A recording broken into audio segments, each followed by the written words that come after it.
Hi everyone, today is January 12th and I'm going to be reading January 12th entries from Courage to Change, One Day at a Time in Al-Anon, and Hope for Today. January 12th is on page 12 on all three books. Feel free to follow along if you have these books. If not, you can just listen. Alright, I'm going to start with Courage to Change. January 12th entry. Early one morning I stopped to watch a colony of bees. A little intimidated by the frenzied motion and intense buzzing, I reminded myself that if I didn't poke my nose into their hive, I wouldn't get stung. If I chose to maintain a safe distance from a dangerous situation, I would be fine. To me, that is exactly the lesson that detachment teaches. The choice is mine. When I sense that a situation is dangerous to my physical, mental, or spiritual well-being, I can put extra distance between myself and the situation. Sometimes this means that I don't get too emotionally involved in the problem. Sometimes I may physically leave the room or end a conversation, and sometimes I try to put spiritual space between myself and another person's behavior or alcoholism. This doesn't mean I stop loving the person, only that I acknowledge the risks to my own well-being and make choices to take care of myself. Today's reminder. Now I know how to end an argument by simply refusing to participate, to turn to my higher power for help with whatever I'm powerless to change, to say no when I mean no, and to step back from insanity rather than diving into it. Detachment is a loving gift I continue to give to myself and to others. Quote, "If a man carries his own lantern, he need not fear darkness."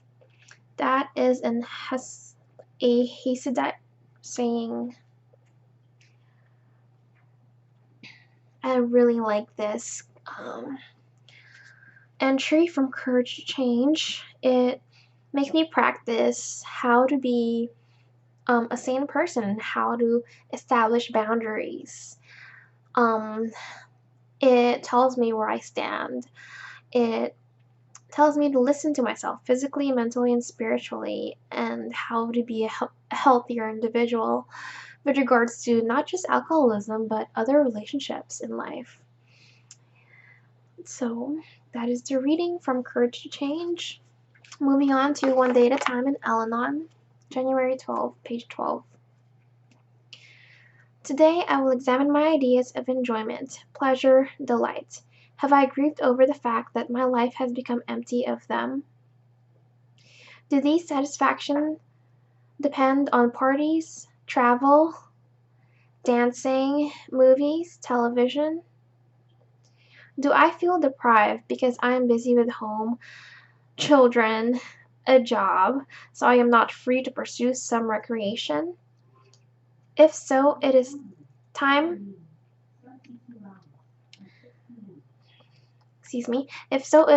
I learn to enjoy the thousands of little things that occur in my daily life.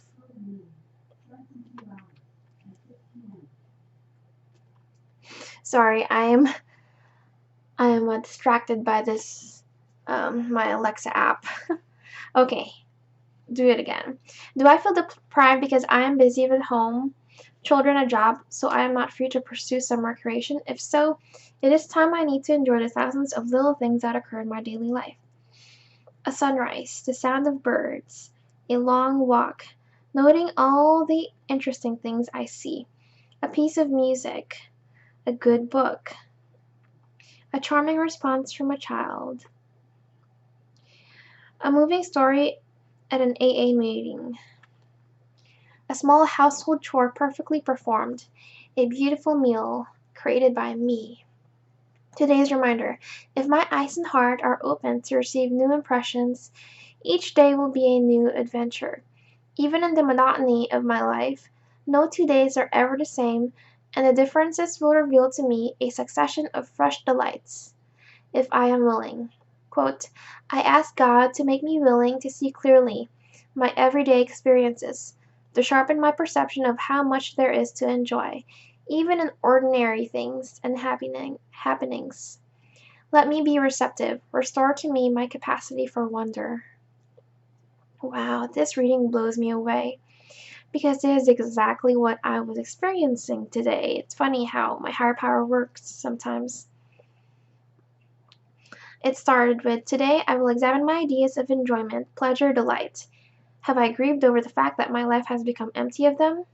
Do these satisfaction, my ideas of enjoyment, feel depend on parties, travel, dancing, movies, television?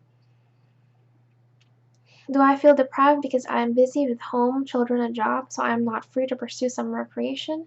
If so, it is time I learned to enjoy thousands of little things that occur in my daily life.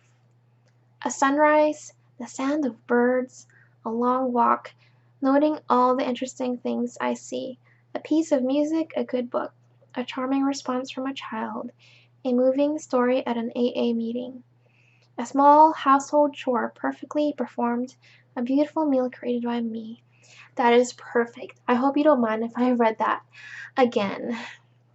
Um, that's exactly what I did today, which I am so thankful that there is hope for everything. I am moving on to a hope for today. January 12, page 12. Alcoholism is a thief. It robs us of our loved ones. It pickpockets job opportunities, close relationships, and physical safety. In my mother's case, it eventually stole her life. Alcoholism robbed my childhood of trust and security. I grew up feeling like a counterfeit adult, well-adjusted on the outside, but lost and frightened on the inside. In Al-Anon, I've learned that even without ever taking a drink, I struggle with the effects of the disease of alcoholism. They can rob my life of the joy each day holds. Denial steals from me the ability to see my situation clearly and honestly. Stubborn self-reliance wipes out the guidance and comfort available from my higher power. Resentment erodes love and goodwill in my relationships with others. Obsessive worrying raids my willingness to accept and enjoy life as it is. Hope comes in the words of the second step. My higher power can restore to me what I once believed to be irrevocably lost, my sanity and serenity. I am not promised that my loved ones will find sobriety. What I am offered, however, is a gift waiting for me in the form of the Al-Anon program, which fills the void carved into my mind and heart by the disease of alcoholism. I have a program to practice with the help of my higher power, who restores me to mental, emotional, and spiritual health one day at a time. Thought for the day. What has alcoholism stolen from my life? What can my higher power help me regain? Quote, "Doesn't letting your higher power run your life make more sense than letting somebody else's illness run it?" That quote is from Forum Favorites, Volume 4, page 102. And for me, there is a lot that goes on in this reading. I can relate to some of them. Just like, well-adjusted on the outside, but lost and frightened on the inside. Denial steals from me the ability to see my situation clearly and honestly. Stubborn self-reliance wipes out the guidance and comfort available from my higher power. Resentment erodes love and goodwill in my relationships with others. Obsessive worrying raids my willingness to accept and enjoy life as it is. My higher power can restore to me what I once believed to be irrevocably lost, my sanity and serenity. I am not promised that my loved ones will find sobriety, however that may look. What I am offered, however, is the gift waiting for me in the form of the Al-Anon program, which fills the void carved into my mind. So the gift waiting for me is that, it fills the void carved into my mind and heart by the disease. I have a program to practice with the help of my higher power, who restores me to mental, emotional, and spiritual health one day at a time. This makes me super emotional because I've been working the steps for a little while now, maybe about fully working it.